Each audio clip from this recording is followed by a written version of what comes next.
Hey, I'm Amanda from Trifecta Fitness. We're proud to be Clarksville's new Get Fit headquarters. Trifecta Fitness is a state-of-the-art spin and strength training studio. Our spin studio is truly one of a kind in this area, complete with 20 state-of-the-art live fitness bikes and an incredible sound system. Our strength training is done in small groups of 6 or fewer, and all of our strength and spin classes are scalable for every level of experience. Come see us in the heart of Clarksville, just behind Mapco at the corner of Old Trenton Road and Wilma Rudolph Boulevard. Call us for more info at 931-542-6265 or download our Trifecta Fitness app for a full list of upcoming classes.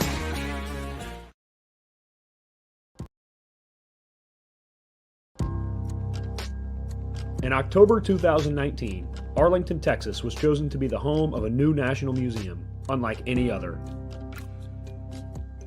The National Medal of Honor Museum will be a unique home of military history. The 100,000 square foot museum will house exhibits, archives, and artifacts relating to the 3,500 U.S. troops who have been awarded the medal, the nation's highest honor for valor in combat. The museum will have 31,000 square feet of galleries dedicated to U.S. troops who have received the award.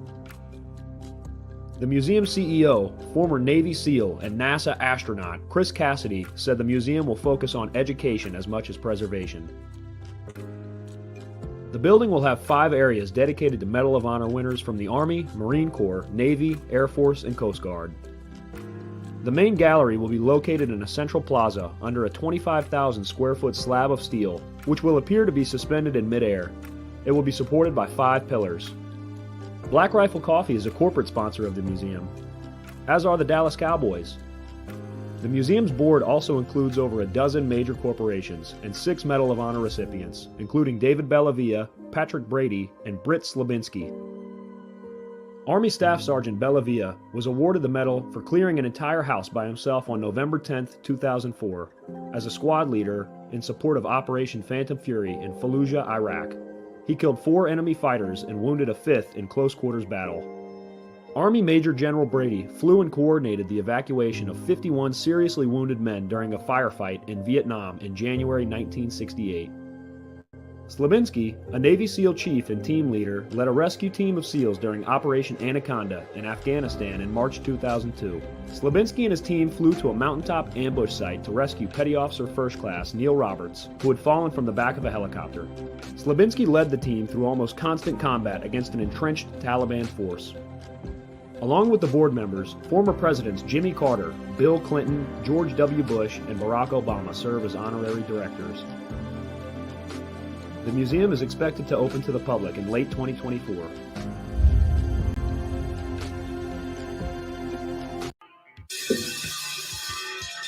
All right. Welcome back. MisFitNation. We are a show founded by a veteran and hosted by 2 veterans and a military spouse. Our mission is to get people to tell their story to the world. If you're an author, share your tips with MisFitNation. If you're a musician or actor, our audience needs to know how they too can get into the business. Coaches, we love our coaches. Come on and share some of your tips with the MisFitNation to help them become better versions of themselves. If you're a corporate leader or an entrepreneur, come on and share how you did it and how hard you have fought for success. If you are a veteran, first responder, or Gold Star family, we would love to have you come on and just share your story with the MisFitNation. We always have time for you. If you're feeling down, alone, or starting to see the darkness, stop. Think about those who are around you. You are not alone. You will be missed. If you feel like your problems will be a burden to those in your inner circle or are embarrassed, dial 988. If you are a veteran, take option 1. We need you to keep pushing forward. Don't make a permanent solution to a temporary problem. If you're a new listener, welcome to the MisFitNation. Be sure to subscribe to our show on your favorite podcast apps and also on our YouTube channel at @_MisFitNation. Subscribe and click the bell to keep you up to date with our latest episodes and all of our news. You can also find us on Heroes Media Group and About Face Radio. Now, let's get to the show.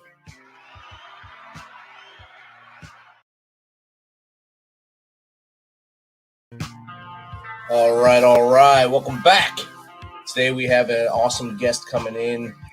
He served our country during a volatile time, and in the service of his country, he was serving in the United States Navy in the Vietnam era. So, without further ado, let's welcome U.S. Navy veteran Steve Gooch to the Misfit Nation. Welcome, Steve. Good morning. Good morning. It's great to have you here, and Thanks for having me. And great to have the opportunity to talk to you about your service there in Vietnam, and of course your service to the country, to the world after that. I mean, it's been a long time since you got out of the military, and you've done probably a lot of amazing things. So, if you don't mind, tell us a little bit about before you wound up in the Navy, going to Vietnam, and then what happened after. Graduated from high school in '64. I was going to attend the University of Maryland and play baseball there, but times being what they were, I decided to join the armed forces and ended up selecting the Navy. Joined on February 9th, 1965, and was off to the Great Lakes. Spent some cold weather time in basic training. From there, I was transferred to Pensacola, Florida, where I spent a couple of years. Became an aviation hydraulics mechanic. If it leaked, we fixed it. And from there was transferred to Quonset Point, Rhode Island, right up by Providence, Rhode Island. And about a third of my squadron a few months later went to Da Nang on a TDY assignment for 90 days. And 9 months later, I came home. Typical 90-day assignment, but we had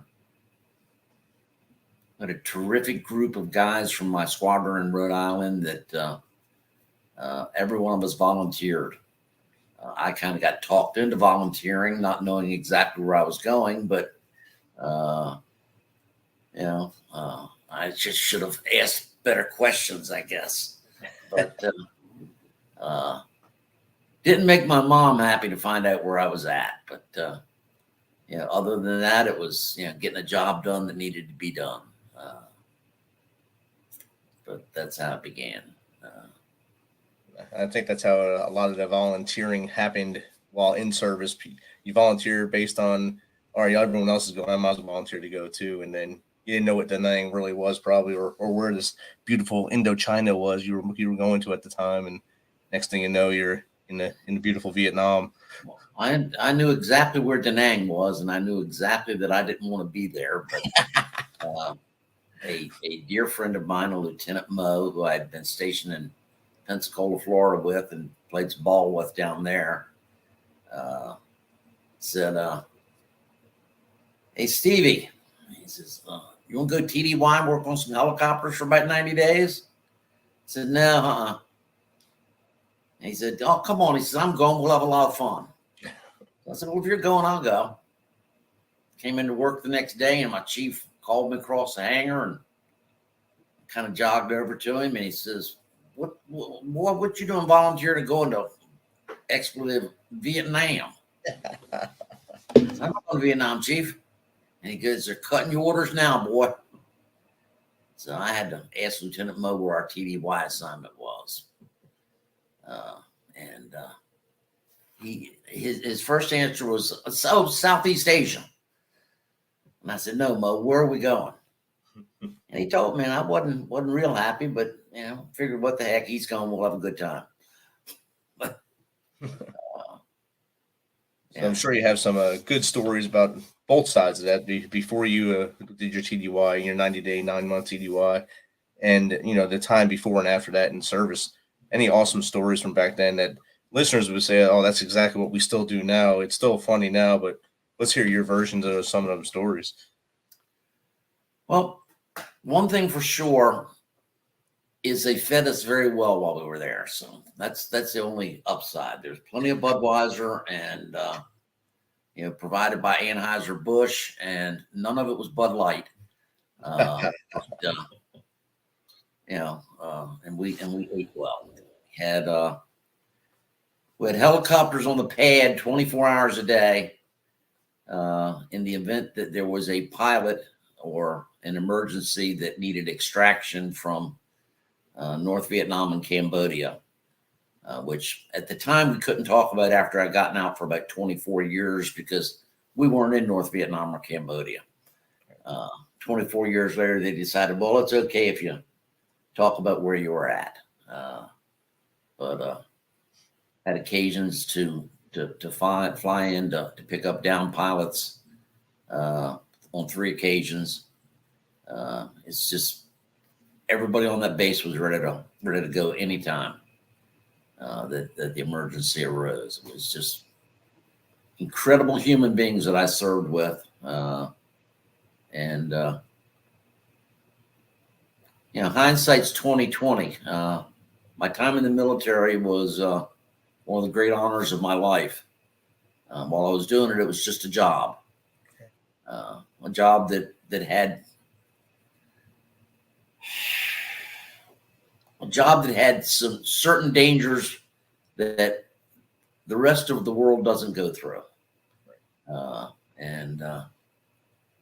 You just didn't think about it at the time. It was just, first I was 19 and 20 years old and I was indestructible. So it didn't matter what I was doing. I was going to be just fine.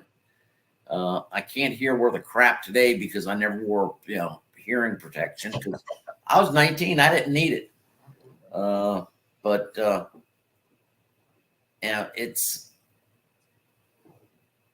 wish it was still a draft. Yeah. I wasn't drafted, but I wish there was still a draft. It would. Serving our country is an honor. And whether they're, enlistees or drafted people, there's very few people that actually regret having served in the military in the United States. Don't know what to say beyond there. You said a lot right there, and I want to dive into some of the search and rescue stuff and the adrenaline that you had to be feeling, and being a 19, 20-year-old indestructible human at that time. You didn't have the hindsight, again, is 2020, so you didn't know what you didn't know at that point. What are you going into? You knew you had to go save an American. How was that rush when you got on the bird and you're flying out there into the unknown, knowing that they just got shot down and you have to go in there and get them? Well, first, you don't know specifically what you're going into. You know that you're hoping that you fly in and pick somebody up and there's no resistance. And on 2 of my 3 trips, that's exactly what we had. We were able to locate the downed aircraft, and on the 3rd one, the adrenaline, which you're right, there is an increase in your adrenaline, and you're pumped up when you jump on jump in the helo that takes you in. But when you go into an area where there's a pilot and a co-pilot down, and you know exactly where they're at, and there's about 200 North Vietnamese regulars coming to. They'd like to get to know the pilot and the co-pilot. They'd like to gotten to know those that came in to try and pick them up. But when the Hueys got there, the enemy dispersed. Door guns are pretty amazing. I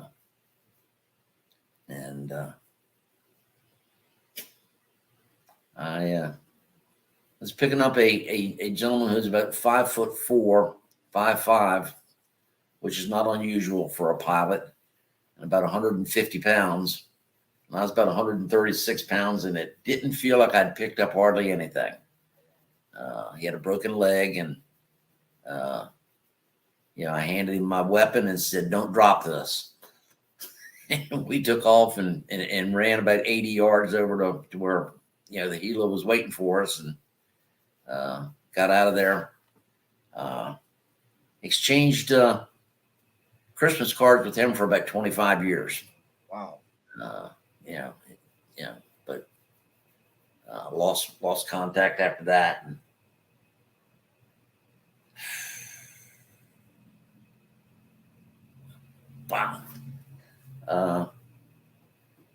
that was a situation where I was put in a position of having to stop somebody from coming after he and I.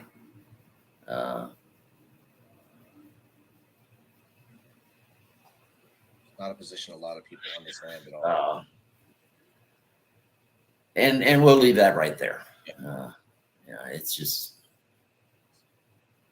it's not Hollywood. It's a totally different feeling when you have to make that decision, especially as a young man, make that decision in a moment's notice. And maybe there's some people that I've spoken to over the years, other combat veterans, that say, it never bothered me a bit. And I just say to myself, they're lying. Yeah, it does bother you. It bothered me anyhow. Bothers me today. But you mentioned something else earlier about service to our country, and you said the draft. And I've been saying this since right before I retired. So we need to make it mandatory for everyone to do 2 years of service to our country, just like all. I absolutely agree with that. I don't think if you can't serve in the military, serve your community. Do something to serve and give back. Yeah. For a handout. Yeah, even if you can't be active duty military, there's support jobs all over the country involving government, involving whether it be state, local. Where it might not be the greatest pay in the world. The military certainly isn't, or hasn't been in the past. But it's hard to think of service that's not military for me. I mean, that's where you have a regimented life, and there's a set of values and rules and regulations, and you're going to follow them. Or military justice is a lot swifter than out here in the world. Definitely not politically motivated.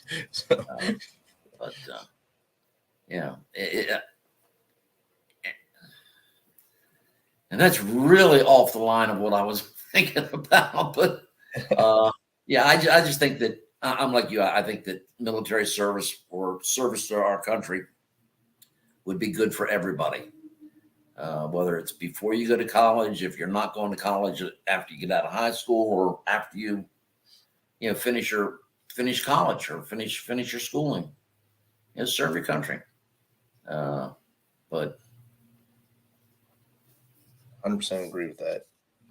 And you've lived a pretty long life after the time in service. What did you do after? You stay with aviation, or did you go to a different field? Well, no, I as a matter, I applied for a job with United Airlines down at National Airport in DC. It's now Reagan National Airport, and that was a process that took about 2 months, and they finally called up and said, we've got a position for you. And I said, no, that's a lot like work. I'll become a salesman. And I've been in sales my entire adult life, mostly in the automobile industry. Ended up in service in a Toyota dealership the last 10 or 15 years that I was there. And it was, car business was very good to me. I was in about 5 years ago, I'd retired, and I was moving to Florida, and I stopped in Middle Tennessee, just outside of Nashville, to visit my sister on my way south. And after 3 weeks in God's country, I said, they can bury me here. I don't need to go to Florida. And live in Cottontown, Tennessee right now, which is about 30 miles out of Nashville, and just a lovely area. Really, really happy to live here. Me too. I'm about 40 minutes west of Nashville. So yep, you're over in the Clarksville area. Yes, sir. Yeah, I'm right in the borderlands of Kentucky here. Yep. Try to keep some of the Kentucky people on their side of the line, but it doesn't. That's a job. Yes, sir. Me and my brother just spent the weekend down in Lebanon at the racetrack. Yeah, that's our weekend down there. So as part of Misfit Nation as media, and it's a different experience when you're there reporting it than it is when you're, I guess, just enjoying it. So we had a good time. Yeah. A lot more drivers, a lot more celebrities, a lot more big wigs in NASCAR than we ever would have if we were just there watching the race. So it was pretty cool. That sounds like a lot of fun.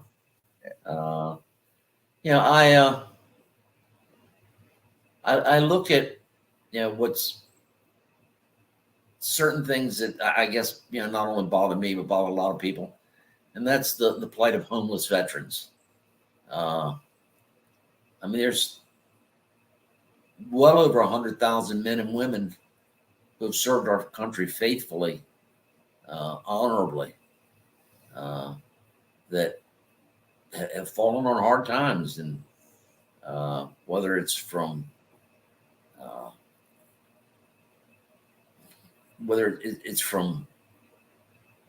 post-traumatic stress, whether it's just things didn't go well,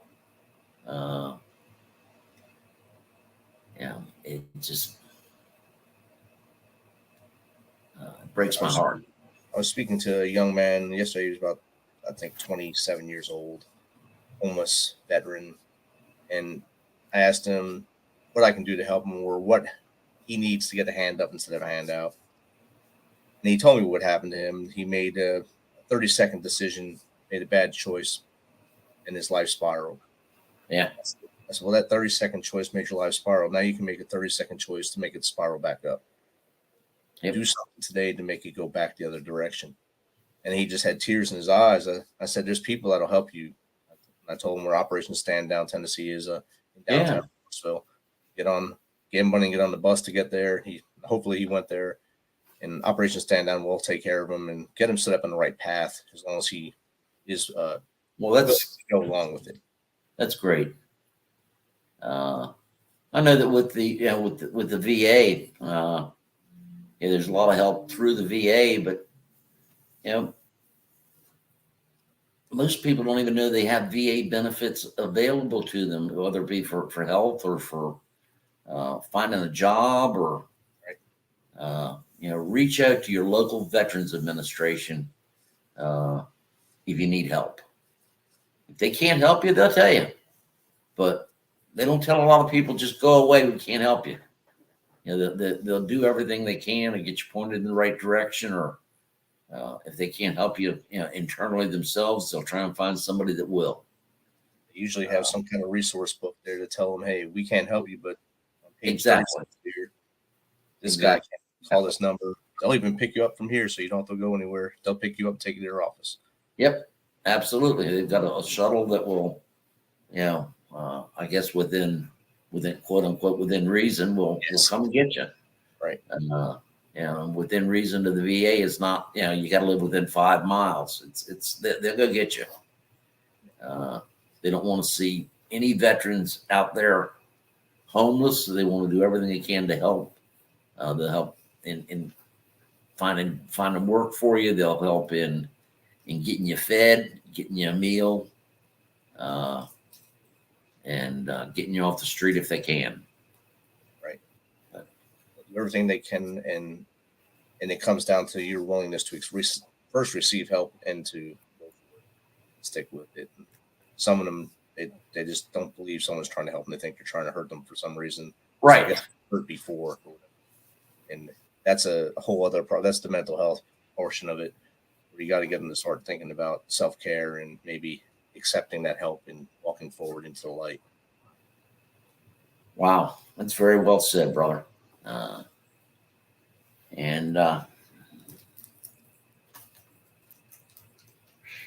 wish I had more.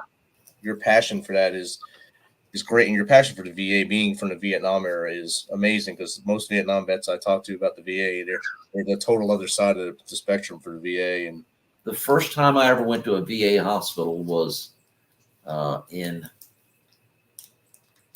68 or 69, and I went to the one in Washington, D.C. with my service-connected injury.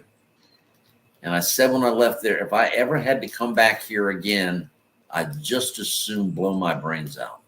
Wow. It just would. too many people survived Vietnam because they never expected people to come home in the condition they did. Medicine got good, and the VA never got prepared. And it's not that they didn't care. It's not that they weren't trying. They just didn't, the government hadn't made the resources available to them.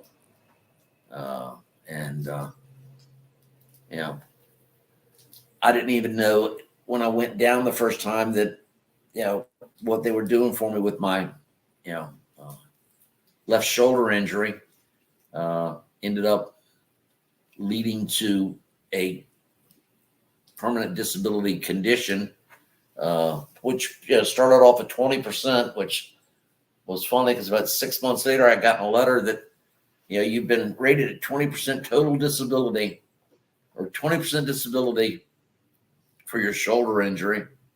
And I got a $55 check for 6 months, which came out to $330. And I said, this will buy my beer the entire semester at the University of Maryland. Wow. Yeah. It's funny. That's exactly what I thought about it. That's beer money. That's just great. But, and I've been involved with the VA ever since. I mean, I've had, most of the work I've done in my lifetime, I had insurance available to me where I didn't need to go to the VA. Anything involving my shoulder, of course, I would go to the VA. But other than that, but now, I mean, I use Veterans Administration for all of my health care, and am incredibly happy to have that available to me. The VA hospital in Nashville, Tennessee, and Murfreesboro are terrific medical institutions with great staffing, great doctors. I've dealt with the VA in the DC metro area, in West Virginia, and now in Middle Tennessee, and there's nothing. I've not experienced anything like what we have here in Middle Tennessee. It's just a terrific. I think the system here is a lot better than other places. And just real happy that it's available to me. In Nashville, the doctors there, a lot of people don't understand that a lot of the doctors that work in the Nashville VA are right straight out of Vanderbilt University. Right from Vanderbilt Hospital, right to there to do some attending. Yep. And they get some more repetitions on real patients. So you get world-class doctors at the Nashville VA. The only thing I don't like about the Murfreesboro VA is that it's so big, and if you don't know where you're going, you're just going to wind up spread out. Yeah, you'll be in circles for a while, but it's a beautiful campus, and I think everything is set up pretty well once you know where things are. Yeah, I've only been up there twice, but it's when I needed a specialist who was available there and not in Nashville, and got sent up there. But but you're right, it is a gorgeous campus up there. I do most of my care up here in Clarksville, but my primary care VA. They built a nice facility here now. The old facility was kind of made you feel bad when you walked in there. That's how dungy. And then they opened up this bright, shiny one with big windows, and everyone's happy when you walk in there. So it's a lot different. I've had the same PCM now for 3 years. So for a while, it was changing every year. I was like going through the same story every year. I've had the same one 3 years now, so it feels good. Yep. Steve, any advice you would give those young veterans coming out, or even a youngster thinking about joining the military, either to join the military or the veteran coming out, how to take care of themselves as they go through life? Well, I don't think I quite know how to break it down, other than my life experience has been centered in and around my relationship with Jesus Christ. And if you don't know the Lord, I hope you come to know the Lord. If you do, then the VA wants to help you. Hopefully you you had some type of schooling or job preparation or job in the military that you can apply to civilian life. If you're able to go back to school, if depending on your level of education, if you need more education to be able to pursue what your life's ambition, by all means get it. The VA is there to help you financially with education also. I don't know what the benefits are today coming out. I know that retirement planning and so forth is certainly different than it was when you and I were in the service. Yes. When I went in, if you serve 20 years, you're going to retire on 50% of what you were making, basically, or more, coming out into retirement. Now it's, you got to save as you go along to match the funds, and somebody who's very frugal about saving money could be way better off, but most people are. I just don't know enough about today's service availability. I know that the VA is very strong in helping young men and women coming out of the service now. And there's something that, if you have ladies that are watching your podcast, and I hope there are, the VA is maniacally proactive in helping female veterans and their families. I mean, it's an all-out all hands on deck, help the women that have served our country now that they're out into civilian life. If they need our help, we're here to help them. You see more and more, ladies at the VA compared to 30 years ago, 40 years ago, 50 years ago. And I applaud the VA for it. Every place you go through at the VA, there's literature on the walls that ladies, we want to help. And they really truly mean it. Guys, if you're watching this podcast and you need help, whether it's work related, whether it's housing related, whether it's medical, give the VA a call. The worst they can tell you is no, you don't qualify, but they don't tell that to very many people. They're there to help you. And if you're saying to yourself, gee whiz, I'm 18, 19, 20 years old, what am I going to do with my life?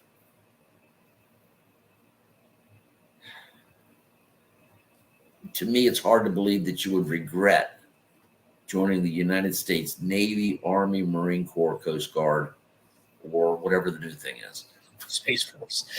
Space Cadets. No, I'm sorry. I'm getting old and cynical, but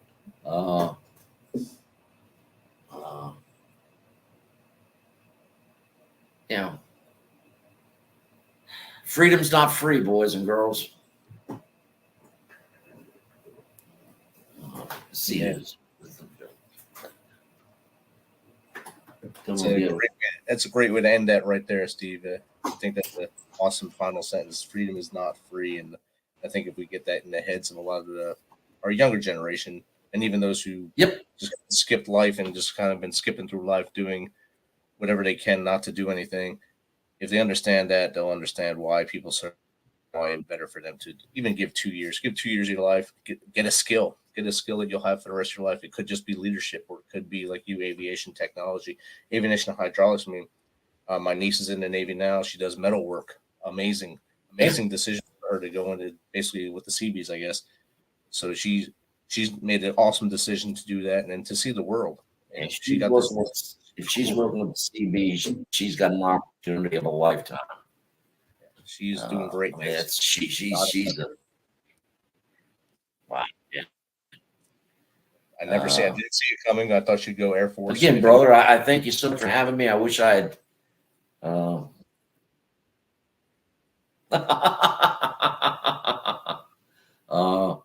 I wanted to join the military. I wasn't taking a vacation. As far as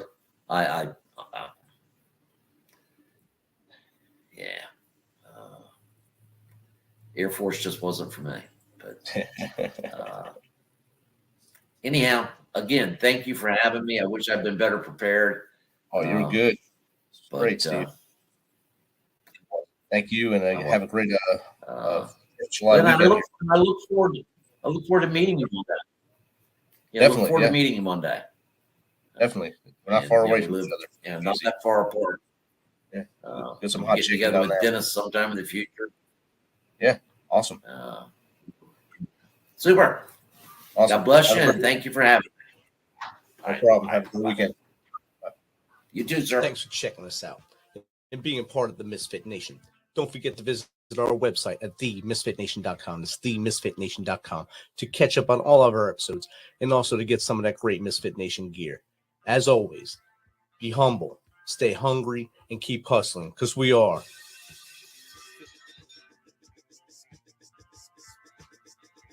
Misfit Nation.